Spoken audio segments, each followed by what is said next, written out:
Some scientists are asking, are the planes and helicopter images found in the ancient Egyptian hieroglyphs of Abydos temple in Egypt proof of time travel? The 3,000-year-old hieroglyphs found in Seti's temple in Abydos, Egypt, the temple of Seti I, are said to depict nothing less than a helicopter, a plane, futuristic aircraft, the unusual insects, symbols, and snakes. The writings have become known as the helicopter hieroglyphs among pseudoscience and conspiracy circles, with many supporters of the theory saying of the ancient civilization was putting helicopters and modern spacecraft in their artwork, then they must have seen them, or at least pictures of them. And for that to have happened, someone from the future must have taken them back. Some have even taken the theory a step further, introducing aliens to the equation.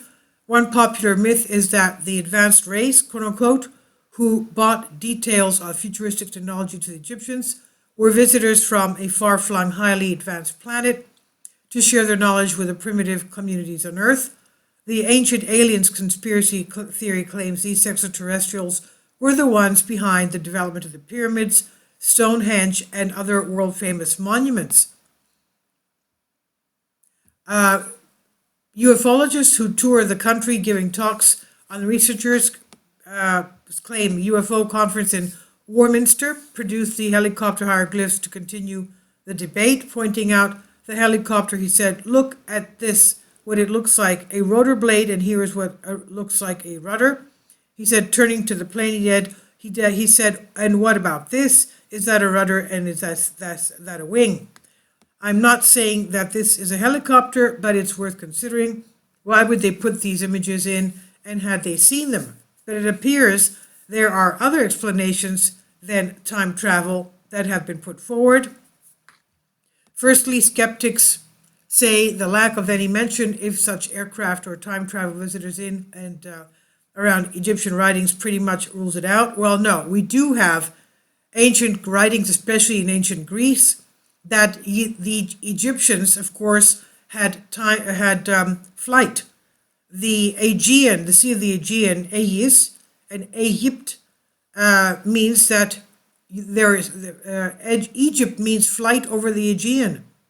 So it's a compound word of Greek meaning flight over the Aegean. That's what Egypt means. So they also point out Egyptians recorded most events and were so proud of their achievement, it seems inconceivable that something so monumental as visitors from the future would have gone unrecorded apart from cryptically in a tucked away section of hieroglyphs near a roof. There was also evidence that while it's true the original photographs of the hieroglyphs in question contain these shapes, that the pictures have been digitally enhanced to make them appear clearer, but other scientists have gone even further to rebutting the claims. According to the Rain is Cool website, the mysterious markings are the result of an almighty cock-up. The website says the futuristic images might have been created accidentally by the overlapping of one of Egyptians' names over another. Well, I'm going to tell you one of the last pharaohs of Egypt, what he said about these actual images. Now, Egyptologists say overlapping carvings were not an uncommon feature, leading to the ancient typo. In a report looking at the mystery, the website said pharaohs had 5 names. Each name is usually started with a specific pictogram, and the article explains these are birth name, duck and sun, the name in an oval cartouche, throne name, bee and sedge plant, the name in an oval cartouche, Horus name, a falcon atop a rectangular cartouche, golden Horus name, the falcon sitting on the swag, Nebti name, a cobra and a vulture over baskets. The report said the part of the roof support hieroglyphs in question are explained by the dueling Netbi names of Seti I and Ramesses II. Farther to the left out of the picture are superimposed sedge and bee names as well. That is to say, one name is carved over the other along the entire thing. Anywhere it says Seti I, Ramesses II is carved over it, or vice versa. And here the hieroglyphs read from right to left and from top to bottom. An overlapping image shows that both names were provided, showing the parts of the vehicle are actually not all connected. Of course, the conspiracy theorists are having none of this explanation, but who do you believe? Well, let me tell you, first of all, one of the last pharaohs of Egypt, Nectanebo, we know that one of the Nectanebo pharaohs was actually the biological father of Alexander the Great. He fled Egypt because people were trying to do away with him. And he went to Salonika at a time when King Philip, the father of Alexander the Great, who was married to his mother, Olympias, was out in a war campaign. He was missing, he was absent from the palace there.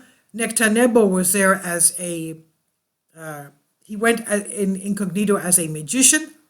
And of course, Olympias, Alexander's mother, was always into these occult things. And he every night plied her with hallucinogens, and she was in a state of stupor. And he would, of course, have intimate relations with her, kept telling her that your son is going to be the son of a god, because as we know, the pharaohs were considered gods. And she did remain, she got impregnated, she remained pregnant. She found herself pregnant. By the time Philip came back, he was always saying, Alexander the Great is not my son, because obviously the man was away. And that's why he sent Olympias and Alexander away, got himself a young new wife, and claimed that Alexander was not his legitimate heir. Okay, this is all part of history, ancient Greek history. Alexander the Great, about 330 BC. Now, Nectanebo was supposedly the biological father of Alexander the Great. That's why when Alexander the Great went to Egypt and asked, am I the son of a god? The priests there said, yes, you are the son of a god, because they knew that Nectanebo fled to incognito as a magician, quote unquote, and stayed with Olympias' mother in Salonika, northern Greece, and that Alexander was the result of that relationship. Now, Nectanebo, now I don't want to go off on a tangent.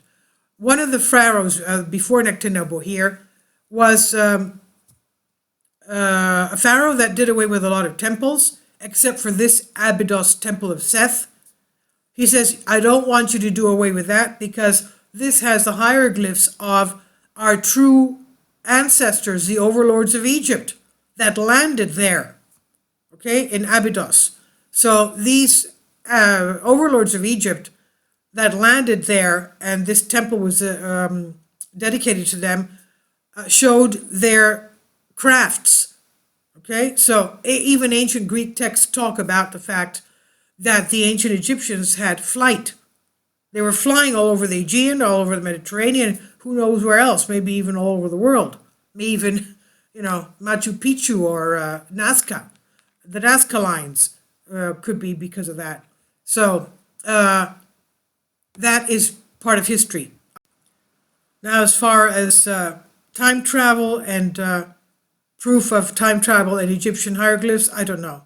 We know that from the Emerald Tablets of Thoth the Atlantean, having to do with ancient Egypt. They were Atlanteans. They had very extremely advanced technology. They had air travel, interdimensional travel as well. In other words, they were going from one dimension to the other, just like these UFOs that we see going hypervelocity and then appearing and disappearing out of nowhere. And Thoth the Atlantean claims that they were misusing this technology to the detriment of mankind, and that it was a matter of time before the divine God put an end to them to stop the misuse of interdimensional and whatever else. And a lot of Atlanteans had left before the destruction of Atlantis to set up new cities in other parts of the world. And Thoth claims that he was to be credited with the Giza Plateau. So this is just a recap of what we know so far. Please leave your comments. Thank you for your support.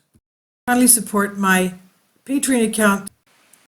The daily posts are 5 videos daily, and they are totally different from what I have on my YouTube channel. Thank you so much for your support and that you find all my content so interesting. You'll find the Patreon account details in the description box below.